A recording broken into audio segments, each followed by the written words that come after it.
எல்லோருக்கும் வணக்கம். இந்த வீடியோவில் நான் உங்களுக்காக செம்மையான 3 பேங்க் ராபரி மூவிஸை தான் கொண்டு வந்திருக்கேன். இந்த வீடியோவுக்கு நான் மொத்தமாக ஒரு 70 லைக் பார்த்தீங்க எக்ஸ்பெக்ட் பண்ணுறேன். ஸோ வீடியோ பார்த்துட்டு பிடிச்சிருந்தது அப்படின்னா சின்ன ஒரு லைக் மட்டும் போட்டுவிட்டு அப்படியே வீடியோவை பாருங்கள். வீடியோவை ஸ்கிப் பண்ணாமல் பார்த்தீங்கன்னா பாருங்கள். அண்ட் இப்போ தான் நம்ம சேனலுக்கு நீங்கள் வந்திருக்கீங்க, இன்னும் நம்ம சேனலை சப்ஸ்கிரைபே பண்ணலை அப்படின்னா மறக்காமல் சப்ஸ்கிரைப் பண்ணி சப்போர்ட் பண்ணுங்கள். இப்போ வாங்க நம்ம இந்த லிஸ்ட்டை ஸ்டார்ட் பண்ணலாம். தேர்ட் பிளேஸில் ப்ரீஷியஸ் கார்கோ 2016 ரிலீஸ் ஆயிருக்கு. ஐஎம்டிபியிலேருந்து படத்துக்கு 4.6 ரேட்டிங் தந்திருக்காங்க. இந்த படத்தோட ஸ்டோரி என்னென்னா, படத்தில் நம்ம ஹீரோவோட எக்ஸ் லவர் வந்து நான் சொல்கிற ஒரு இடத்துல $30 மில்லியன் பணம் இருக்குது, இந்த பணத்தை மட்டும் நம்ம கொள்ளையடிச்சிட்டோன்னு வச்சுக்கோங்க, நம்ம பயங்கரமாக செட்டில் ஆகிடலாம் அப்படின்ற மாதிரி ஒரு பிளானை சொல்கிறாங்க. அதே சமயம் ப்ரூஸ் வில்லிஸ் வந்து பார்த்திங்கன்னா நம்ம ஹீரோவோட எக்ஸ் லவர் இருக்காங்களே அவங்களுக்கு பார்த்திங்கன்னா நல்லா தெரியும். ஸோ இவங்களுக்குள்ள ஒரு பிரச்சனை வந்து போய்கிட்டு இருக்கோம். ஸோ இந்த டைம்னு பார்த்து ப்ரூஸ் வில்லிஸ் பார்த்திங்கன்னா வந்துருவார். ஸோ இதனால் நம்ம ஹீரோவோட எக்ஸ் லவருக்கு எந்த மாதிரியான பிரச்சனைகள்லாம் வந்துச்சு, இவங்க 2 பேரும் பிளான் போட்ட மாதிரி அந்த பணத்தை இவங்க கொள்ளையடிச்சாங்களா இல்லையா, இதுக்கப்புறம் இவங்களுக்கு எந்த மாதிரியான சம்பவங்கள்லாம் நடந்தது, அதை இந்த படத்தோட ஒரு ஸ்டோரி லைனாகவே பார்த்தீங்கன்னா இருக்கும். இந்த படத்தை பாருங்கள், ஸ்டார்டிங்லேருந்து எண்டிங் வரைக்கும் இன்ட்ரெஸ்டிங்காக நல்லா எடுத்துகிட்டு போயிருப்பாங்க.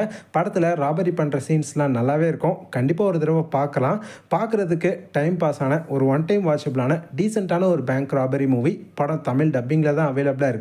ஸோ பார்க்கல அப்படின்னா கண்டிப்பாக ஒரு தடவை இந்த படத்தை செக் அவுட் பண்ணி பாருங்கள்.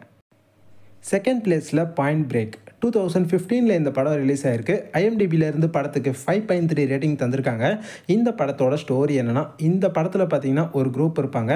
அந்த குரூப்பில் இருக்கக்கூடிய எல்லாருக்குமே ஒரு விதமான திறமைகள் இருக்கும். ஸோ அந்த குரூப்பில் இருக்க எல்லாருமே பயங்கரமாக கை தேர்ந்தவங்களாக பார்த்தீங்கன்னா இருப்பாங்க. இப்படி இருக்க இவங்க விதவிதமாக நிறைய கொள்ளையெல்லாம் அடிக்கிறாங்க.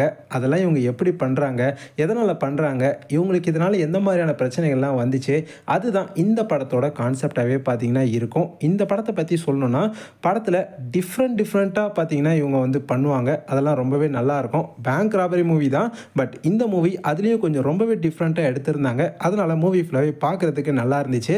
அண்ட் இந்த படத்தில் இவங்க காமிக்கிற ஒரு சில ஸ்டண்ட் எல்லாமே ரொம்பவே சூப்பராக பார்த்தீங்கன்னா விஷுவல் வைஸ் அவங்க வந்து கேப்சர் பண்ணியிருப்பாங்க. ஸோ அதெல்லாம் படத்தில் பார்க்குறதுக்கு ரொம்பவே நல்லா இருந்துச்சு. ஒரு டிஃப்ரெண்ட்டான ஒரு பேங்க் ராபரி மூவி பார்க்கணுன்னு தோணுச்சுன்னா கண்டிப்பாக ஒரு தடவை ட்ரை பண்ணி பாருங்கள். இந்த படமும் தமிழ் டப்பிங்கில் தான் அவைலபிளாக இருக்குது. ஸோ பார்க்கல அப்படின்னா கண்டிப்பாக ஒரு தடவை இந்த படத்தை செக் அவுட் பண்ணி பாருங்கள். ஃபர்ஸ்ட் பிளேஸில் த பேங்க் ஜாப் 2008 ரிலீஸ் ஆயிருக்கு. ஐஎம்டிபியிலேருந்து படத்துக்கு 7.2 ரேட்டிங் தந்திருக்காங்க. இந்த படத்தோட ஸ்டோரி என்னென்னா, படத்தில் நம்ம ஹீரோ ஜேசன் ஸ்டாத்தம் வந்து ஒரு கார் சேல்ஸ்மேனாக இருப்பார். இவர் பார்த்தீங்கன்னா பேங்க் ராபரியெல்லாம் பண்ண மாட்டார். அதுக்கு பதில் பெரிய பொலிட்டிஷியன்ஸ்லாம் இருப்பாங்களே அவங்களோட முக்கியமான சீக்ரெட்டான ஒரு சில விஷயங்களை பார்த்தீங்கன்னா இவர் வந்து திருடிடுவார்.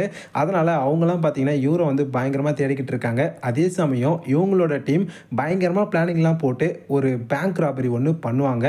அதை இவங்க எப்படி பர்ஃபெக்டாக பண்ணுறாங்க, அந்த பொலிட்டிஷியன்ஸ் கிட்ட இருந்தெல்லாம் நம்ம ஹீரோ எப்படி தப்பிக்கிறாரு, அதுதான் இந்த படத்தோட ஒரு செம்மையான ஒரு ஸ்டோரி லைனாகவே பார்த்தீங்கன்னா இருக்கும். இந்த படத்தை பாருங்கள். படத்தில் இவங்க பண்ணுற அந்த பிளானிங்லாம் பக்காவாக போட்டு செம்மையாக அந்த பேங்க் ராபரிலாம் பண்ணுவாங்க. அதெல்லாம் மூவியில் வந்து செம்மையாகவே பார்த்தீங்கன்னா காமிச்சிருப்பாங்க. இந்த படத்தை நம்ம ஜேசன் ஸ்டாத்தம்காகவே நீங்கள் கண்டிப்பாக நம்பி பார்க்கலாம்.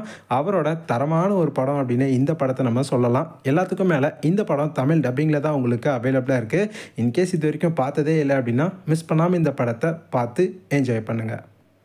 இப்போ நான் சொன்ன இந்த 3 பேங்க் ராபரி மூவிஸுமே நல்லாயிருக்கும். 3 படங்களும் தமிழ் டப்பிங்கில் தான் அவைலபிளாக இருக்குது. பார்க்காதவங்க மிஸ் பண்ணாமல் இந்த படங்களை பாருங்கள். பார்த்துட்டு எப்படி இருந்துச்சு அப்படின்றத கமெண்ட் செக்ஷனில் வந்து சொல்லுங்கள். இந்த ரிவ்யூ உங்களுக்கு பிடிச்சிருந்ததுன்னா லைக் பண்ணுங்கள். உங்கள் ஃப்ரெண்ட்ஸ்க்கும் அப்படியே இந்த வீடியோவை ஷேர் பண்ணி விடுங்க. நம்ம சேனலில் டெய்லி இதே மாதிரி டிஃப்ரெண்ட்டான கேட்டகரிஸில் நிறைய ஹாலிவுட் மூவிஸ் தொடர்ந்து போட்டுக்கிட்டே இருக்கோம். ஸோ நீங்கள் இப்போ தான் நம்ம சேனலுக்கு ஃபஸ்ட் டைமாக வந்திருக்கீங்க, இன்னும் நம்ம சேனலை சப்ஸ்கிரைப் பண்ணாமல் பார்த்துட்ருக்கீங்கன்னா முடிஞ்ச அளவுக்கு நம்ம சேனலை சப்ஸ்கிரைப் பண்ணி சப்போர்ட் பண்ணுங்கள். கூடிய சீக்கிரமாக 100 கேக் நம்ம சேனல் அடையணும் அப்படின்றது தான் என்னோட ஆசை. ஸோ அதுக்கு நீங்கள் எல்லாருமே ஹெல்ப் பண்ணிங்கன்னா கண்டிப்பாக பார்த்தீங்கன்னா அது என்னால் வந்து முடியுன்ற நம்பிக்கை எனக்கு நிறையவே இருக்குது. ஸோ முடிஞ்ச அளவுக்கு சப்ஸ்கிரைப் பண்ணி அதுக்கு எனக்கு ஹெல்ப் பண்ணுங்கள். இதே மாதிரி இன்னொரு சூப்பரான அடுத்த வீடியோவில் பார்க்கலாம். Bye guys.